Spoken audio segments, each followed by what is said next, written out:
My name's Sam from the YouTube channel Prep Medic, and in this video I'm going to show you how to properly don and doff rubber gloves. In this case I have two nitrile gloves, and these act as personal protective equipment, so they provide a barrier between me and the patient.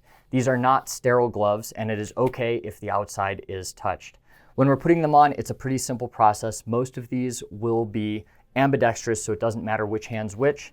We're just going to take that, put our hands into them, and pull them tight. If your hand is really wet or sweaty, it's going to be difficult to apply these.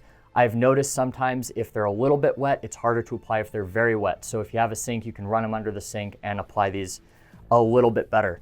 The second one, we're going to do the same thing and put it on. Now, taking these off is a different story. So I don't want to take these off willy-nilly because they might have blood on them or other bodily fluids that I just do not want to touch with my skin, and it would defeat the purpose of these gloves if I did have to come in contact with them. So when we're taking them off, the first glove, what I'm going to do is I'm going to grab the outside here, put 2 fingers down, and I'm going to slowly roll it inside out so that in theory, all of the bodily fluids are inside of this glove. I'm then going to take this and hold it with my other gloved hand.